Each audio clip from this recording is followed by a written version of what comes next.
Muy bien. Entonces, como les había indicado, la pitoxina, su actividad biológica está hecha y desarrollada para ese tipo de proceso de defensa de la abeja. Es decir, que la abeja no hace apiterapia, no usa la pitoxina como tratamiento, sino más bien como un mecanismo de defensa. Eso hay que considerarlo bastante bien cuando vamos a utilizar la pitoxina como un mecanismo, una herramienta terapéutica. Todos los efectos que habíamos indicado están aquí detallados en esta diapositiva. Un efecto es la respuesta hacia el estímulo que realizamos. Puede ser benéfico como puede ser que nos altere todo lo que es funcionamiento.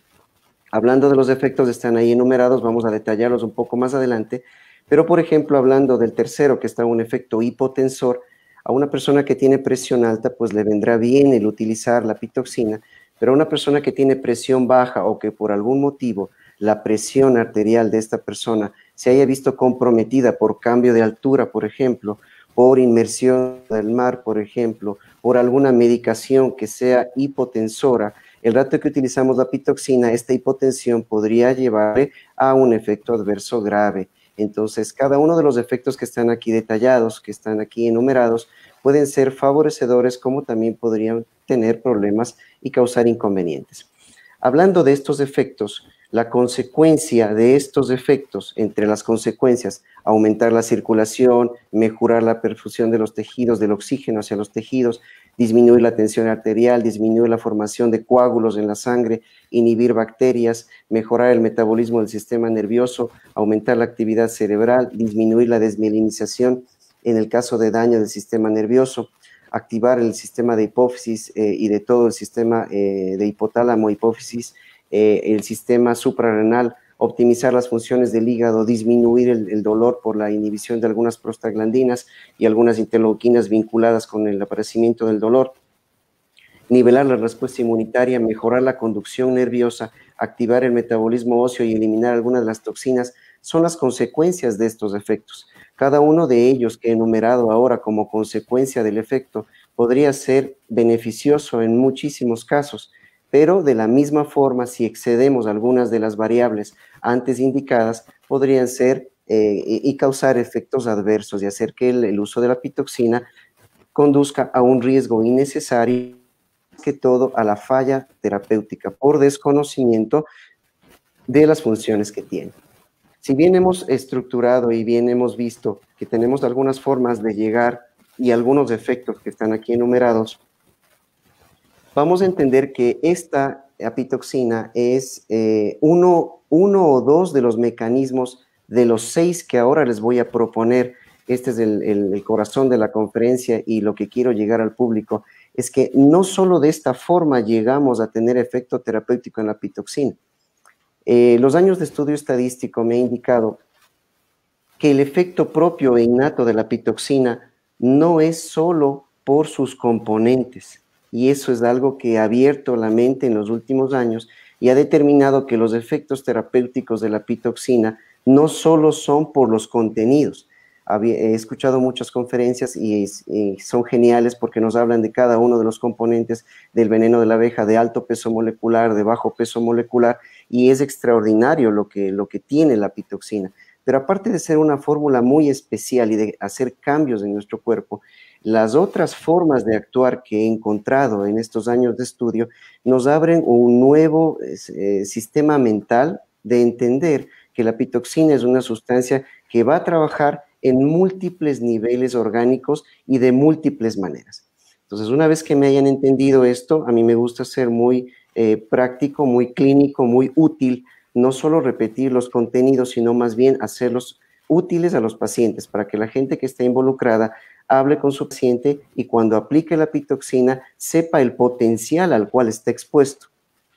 al cual va a exponer al paciente y por qué algunos de los efectos terapéuticos que no se pueden explicar, pero aparecen inclusive con un pequeño estímulo de apitoxina, que es una prueba de sensibilidad, encontramos una respuesta tan amplia a un proceso.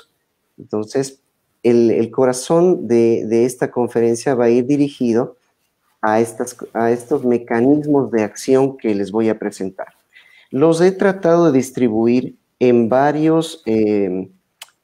acápites para dividirlos por tiempo de aparecimiento. No por ello quiere decir que no que pertenecen a un corto tiempo o a un largo tiempo, pero por efecto de que la mente nos ayude a llevarlo siempre en conciencia este tipo de procesos, lo he dividido en corto plazo, mediano, largo plazo y algunos que son de acción permanente. Los mecanismos de acción de la pitoxina, todo lo que hemos hablado anteriormente, los efectos terapéuticos de vasodilatación y todo, están inmersos en el primer mecanismo de acción de la pitoxina, que es un efecto inmanente a la pitoxina, es decir, es propio de la pitoxina, es propio de la sustancia y de sus componentes, militina, fosfolipasa 2, ácido hialurónico y todos los componentes que hacen un efecto terapéutico a nivel orgánico. Esto considero que es a corto plazo, es efectivo, es fuerte, pero en el pensamiento de la mayoría de epiterapeutas es el que engloba el 100% del efecto de la pitoxina. Y no es así, porque la pitoxina en ese sentido, sus componentes tienen una acción a corto plazo dentro del cuerpo, pues después de que se divide en cada uno de los componentes, es eliminada las sustancias dentro del cuerpo y no quedan haciendo su efecto terapéutico a mediano plazo o a largo plazo, o mucho menos se quedan haciendo un efecto permanente, como vamos a ver otros mecanismos de acción. Entonces, conocer los contenidos de la pitoxina nos abren un portal hermoso de estudio. Los investigadores hemos ido siempre por la primera línea del contenido, qué tiene y qué efecto logro. Por lo tanto, si es que tengo poco efecto, tengo que aumentar la cantidad de sustancia. Y ahí es cuando nos equivocamos. ¿Por qué nos equivocamos?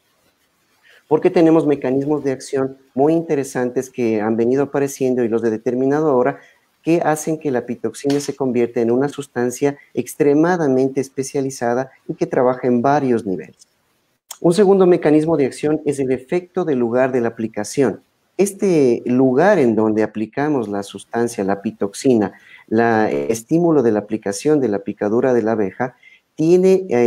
regulación a nivel de canales energéticos. Aquí está vinculado todo lo que es acupuntura, acupresión y todo lo que tenemos vinculado con canales energéticos del cuerpo. Entonces, si utilizamos un canal energético en donde enviamos una sustancia, estamos diciendo que ya no solo es la sustancia, sino el lugar el que está teniendo este efecto terapéutico. Segundo, otra cosa que no está considerada es la respuesta inflamatoria local del sitio en donde fue aplicado. Esa reacción inflamatoria queda estimulando el punto o el lugar para indicarle al cuerpo que en ese sitio hay una dolencia, hay un problema. Por eso las personas, y de hace muchos años, que indican que hay que picar donde duele, están en la completa razón, porque le están avisando al cuerpo que en ese sitio existe un inconveniente, sea sobreestimulación o sea falta de respuesta de estimulación o falta de riego sanguíneo o alguna alteración. Entonces, esta respuesta inflamatoria que causamos localizadamente con el aguijón y con el lastimado tiene un efecto terapéutico increíble vinculado al uso de la pitoxina. Una tercera parte que jamás no se me había ocurrido y que en los últimos años encontré es que en nuestro cuerpo, al nosotros llamarle la atención, vuelve a vincular esa zona olvidada del cuerpo, esa zona que está combatiendo con inflamación permanente en el caso de artritis, o esa zona del cuerpo que está olvidada por falta de riego sanguíneo o por acumulación de toxinas o porque no tienen la debida circulación, en el caso, por ejemplo, de la celulitis, que le permita limpiar este tipo de inconveniente que tiene. Es decir, al nosotros estimular el lugar, vinculamos que el cuerpo entienda que esa zona necesita de colaboración y de ayuda, y eso es lo que hace la pitoxina. Un mecanismo es el efecto en funciones vitales básicas. Esto está coordinado a un mediano plazo. Estas funciones vitales que nos hacen ser seres humanos, que nos identifican con nuestra genética y con nuestro funcionamiento adecuado y con nuestro funcionamiento de base, que es lo que hacemos todo el tiempo. Comemos, dormimos, nos relacionamos con nosotros mismos, con los demás y con la naturaleza. El efecto que tiene la pitoxina en esta regulación de las funciones vitales del cuerpo, en el caso de la respiración, del sueño, de mejorar la fortaleza y las habilidades físicas y la respuesta ante el estrés, la armonía emocional por la liberación de sustancias mensajeras indispensables para que nuestro sistema nervioso y nuestras emociones estén totalmente equilibradas y el control del metabolismo, del ingreso y de la salida de los nutrientes, así como el manejo de cada una de las calorías que recibimos y de los aportes energéticos de vitaminas y minerales, es el que se encuentra como un tercer aspecto en el cual la pitoxina a un mediano plazo nos está favoreciendo. Entonces, vamos viendo como a un mediano plazo, sin la presencia de la sustancia que es la pitoxina con sus componentes, hemos logrado tener efectos terapéuticos por otros mecanismos ligados al estímulo inicial que fue la pitoxina.